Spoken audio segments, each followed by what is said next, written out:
Hey everybody, this is Iris. Nice to see you again. Today's topic is about rhetorical fallacies. Sounds interesting, right?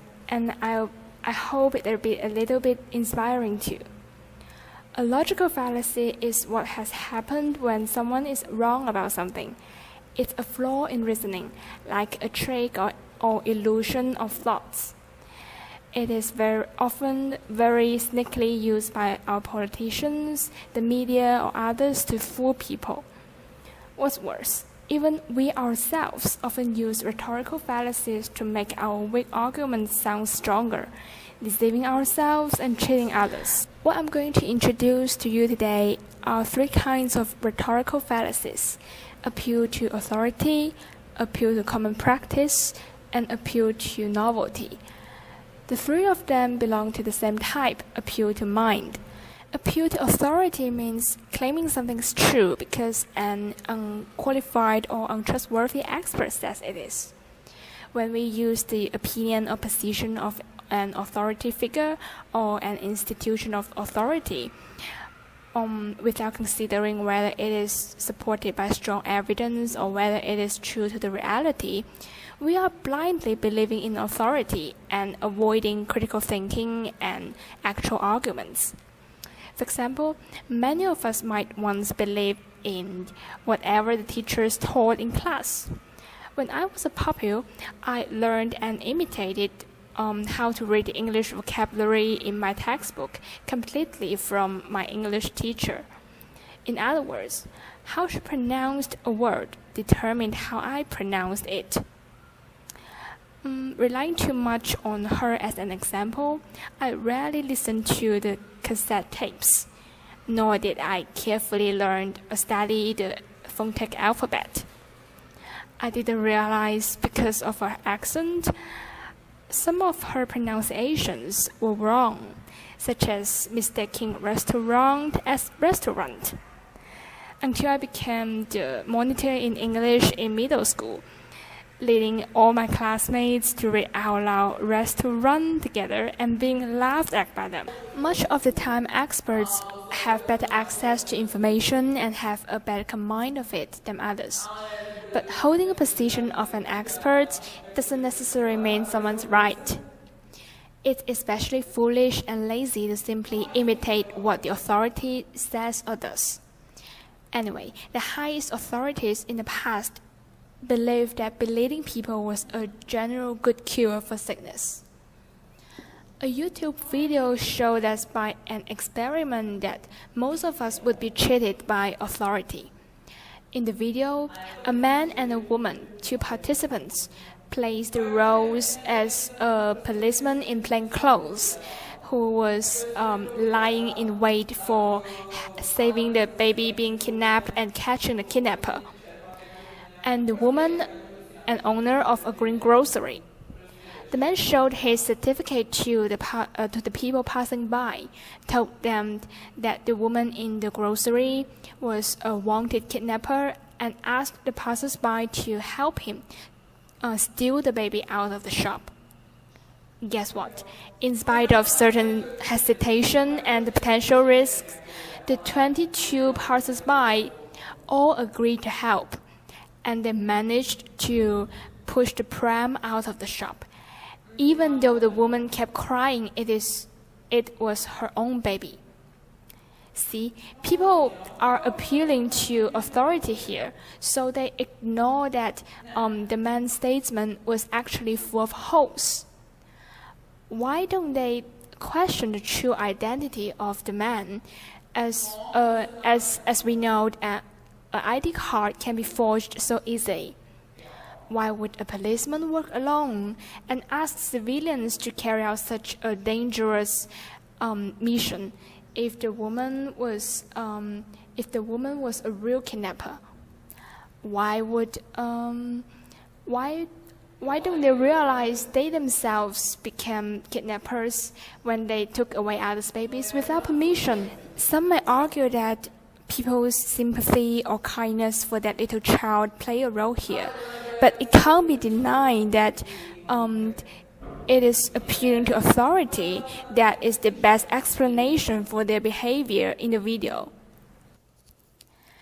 This is only an experiment, but if the authorities use their persuasive power to do evils in real life, so many people will be harmed. Take the recent tragedy of Wei Zexi, a young Chinese cancer patient, as an example. He died at the age of only 21 after exhausting his poor family's finances seeking dubious innovative treatment advertised on Baidu, China's leading search engine, and provided by a quite famous hospital in Beijing who claimed that it is cooperating with Stanford University. The treatment is in fact not effective at all, and thus delayed the right one, leading to Wei Zexi's death finally. This young man posted a piece about his own experience on Zhihu website, a Chinese scholar, and sparked a widespread criticism of Baidu and the Putian hospital practice, which are taking advantage of their authoritative position to sell hope and dubious therapies to desperate patients in pursuit of profits. But if we are more alert to such kind of rhetorical fallacies, many tragedies can be avoided. The next rhetorical fallacy I want to talk about is appealing to common practice. It means claiming something's true because it is commonly practiced by people. This is a kind of bandwagon, appealing to popularity or the fact that most people do something, as an attempted form of validation. In Chinese sayings, we have 罪不责众 or 法不加重, which means if most people in a society conducted something which should be illegal, they would not be punished. The flaw in this argument is that the popularity of an idea or behavior has absolutely no bearing on its validity. Here is a funny example. When I was traveling in Vietnam, I noticed many foreign tourists wearing a kind of loose flora or plaid paints, as the picture shows, you see. Why? Because they are comfortable or they're good looking? I raised my question to some of the tourists, who answered me that they saw many people there. Actually, most of them are tourists, wearing such kind of paints or shorts, so they thought it might be a Vietnamese feature or tradition, so they want to have a try. However, a Vietnamese later told me that type of paints are only pajamas of local people, and they seldom wear the kind of paints to go on the street. Appealing to common practice can sometimes be interesting, but ignoring this rhetorical fallacy will not only make us fool, but also worsen our situation. During my exchange in Taiwan this semester, I found that disposable products are widely used here, especially disposable tableware or dishware, like chopsticks, take-away lunch boxes, paper bowls, or plastic cups, as well as free plastic bags. Again, it is a common practice here, which can rationalize collective deeds and alleviate people's guilty feeling. So even if Taiwanese people come to realize the importance of environmental protection, they feel it acceptable not to give up their convenience and to continue using disposable products, as many other people do so too. Especially when most of people believe that these products can be recycled. What I want to point out here is that even the process of recycling consumes a lot of energy. So please bring your own lunchbox or your own shopping bags if possible. The last example for this kind of rhetorical fallacy is The Spotlight, the best Oscar film in 2015. This film demonstrates us how the so-called common practice can consume crimes. Because because it is considered common among press to sexually abuse little boys. Such a large number of them committed the crime, even if some of them were never happy by doing it. Because it is considered common, many victims were afraid to reveal the crime, which resulted in more victims. Therefore, let's remember, illegal deeds should never be rationalized by common practice. This is a big rhetorical fallacy.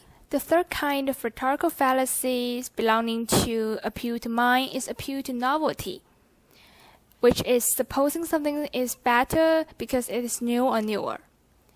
For instance, we may often hear people saying, this new operating system is going to make my computer run faster, so whenever the latest version comes out, they update their computer as soon as possible.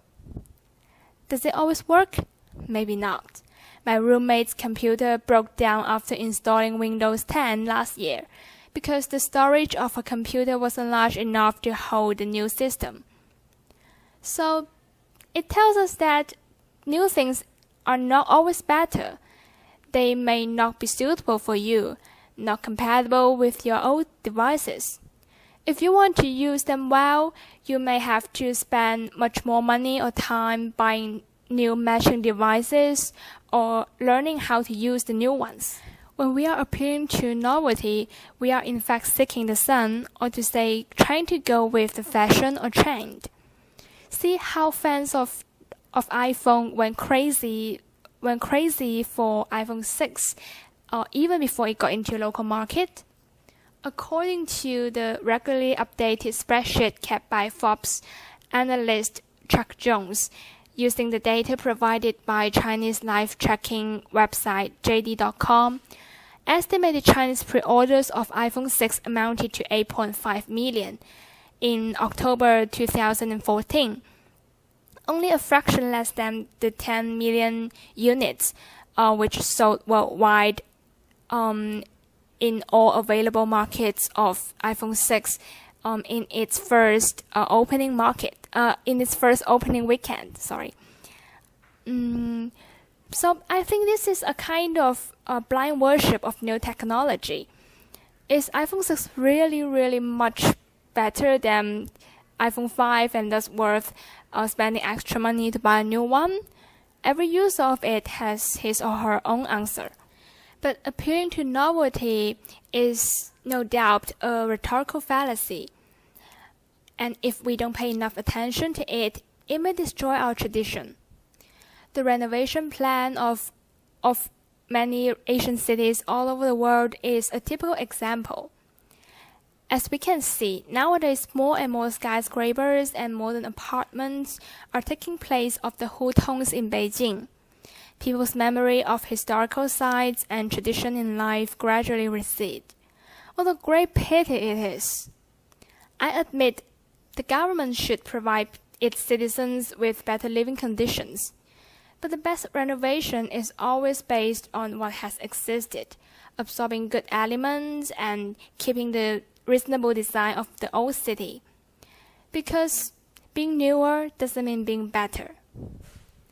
Thank you very much for listening to me.